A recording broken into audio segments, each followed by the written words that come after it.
Welcome back. We are in conversation with Market Master Manish Chokani. Manish, thank you for your patience. Well, in the excellent presentation you sent me before this conversation, you point out that income distribution is rather skewed with in India, the top 110 million having the a per capita income of $8,800 like a Mexico, and the next 150 million having the economy of, say, Philippines, $3,000 plus, and a large, about 1 billion people who have perhaps $1,300 thereabouts, more like Africa. But, how do you play this when you're buying stocks? Should you concentrate on consumer discretionaries rather than staples? So again, this is the best characterization I've had in mind. And each time when we used to service foreign investors as well, and people who are familiar with the concept of what they call terminal value. So the only country where if you project out 5 and 10 years, you still see continued growth exactly because of this kind of demographic. Whereas in the West, everyone probably has 2 homes and 4 cars and 6 televisions. It's the reverse in India. If you think of this billion people, 1.5 billion people here, we barely sell 3.5 million cars a year.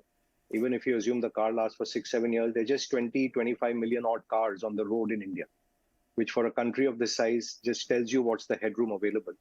And for context, China and India sold the same number of cars in the late 1990s. China today is at 26-27 million cars a year, which is more than maybe 8 or 9 times our size. And the average car is 3 times the price of the average Indian car, which is what? So it's not the Maruti, it's really the Toyota Altis, which may be the sort of benchmark car over there. Of course, they're going electric a lot faster, but you get my point.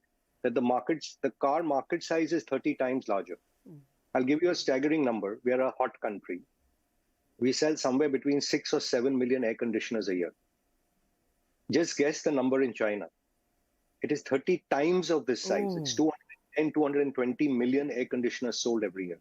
So I used to think of it, as we would do 3 million cars, 6 million air conditioners, 12 million refrigerators, 24 million two-wheelers, which is also now shrunk down to 16 or thereabouts in China because they've all gone to cars, and so on.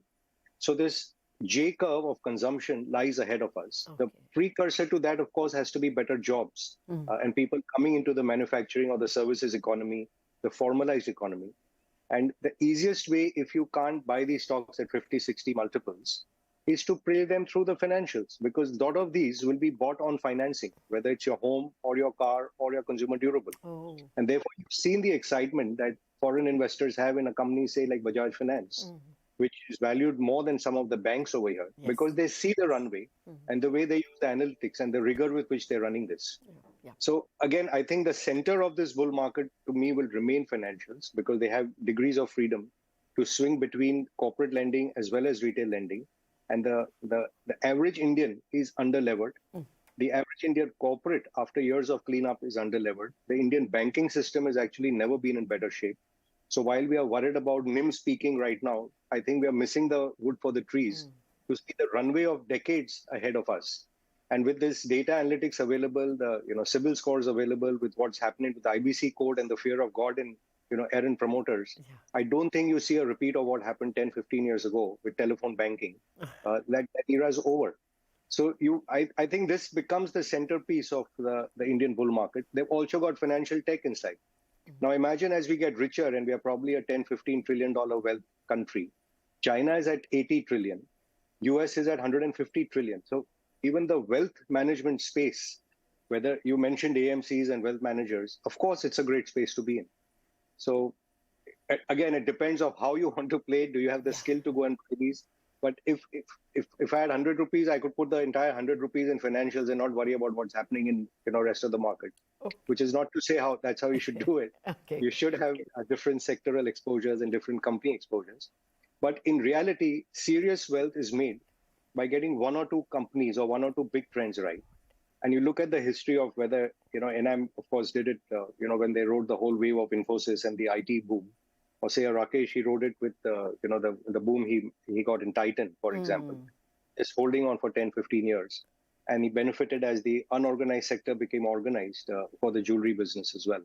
So, you don't need to solve and win every battle. You win 1 or 2 big ones, and you just sit tight over there. Okay, yes, all those are useful lessons. The way Rakesh played even Crystal, the way I guess Enam played even Axis, or Bain played, I guess all these lessons are there in front of us. Manish, I would want to pursue more with stocks, but just a word on red flags. I mean, exactly the data you give us about how income distribution is skewed, would that come in the way of economic growth? This fast clip, because we are probably leaving many people behind?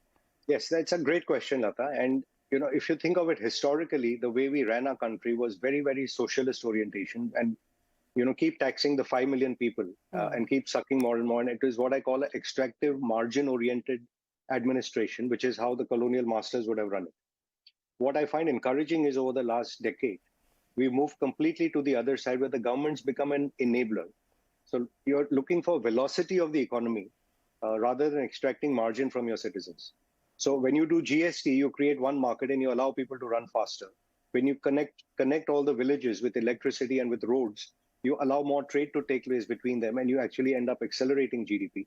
When you're allowing private sector to create infrastructure, in whether it's ports or airports or telecoms or even all the data networks that they're now creating, or the retail networks that they're now creating, you're accelerating trade and getting more and more people into the what I call productive economy. And as a young population, the pressing need in India is jobs. It's not handouts, it's not freebies.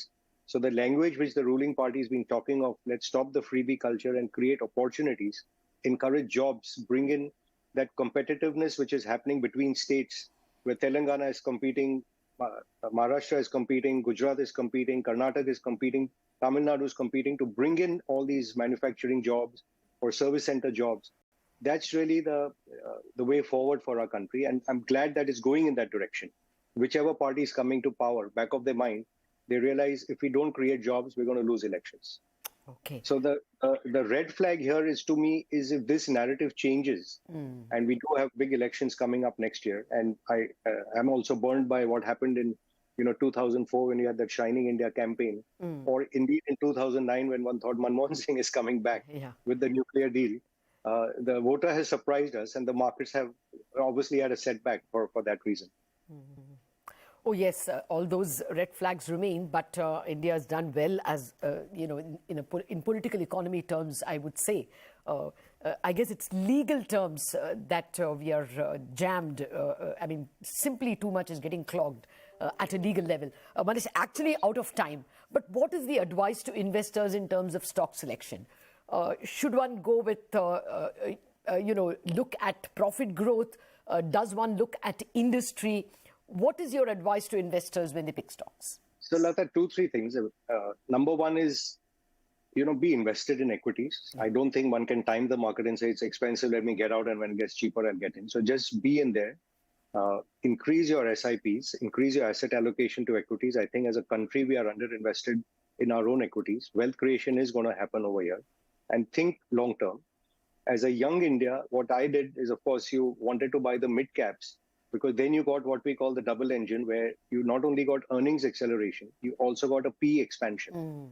So if you can find companies like that in sectors which you like, it's a great way to do it. I still believe the centerpiece of this bull market for this decade is going to be financials. It's currently, suffering from technical fatigue that, you can't buy more than 10% of HDFC. Everyone says, oh, we end up owning financials. How much more can we buy? But you know what? When I look back at the US bull market of the last 10 years, everyone knew Google, everyone knew Amazon, everyone knew Microsoft. And yet those were the stocks which became the big wealth creators and concentrated the wealth creation over there. By the end of this bull market, I suspect it'll be the financials which will be pulling and propelling this market up, because a lot of our erstwhile great champions, as you mentioned, IT, pharma, which have been our export engines, are in the process of remorphing and reinventing themselves. So while they'll continue to do well, I think the real wealth creation still lies ahead of us in the financials. Okay. Thank you very much, Manish. I began life as a banking reporter and still very much remain one. You've given me renewed enthusiasm to chase this theme with greater vigor. But that was excellent advice on how to look at India, how to stay invested, and the optimism that you exude on the India growth story. Thank you very much for joining us on this very special edition of Market Masters. Thanks for having me, Latha.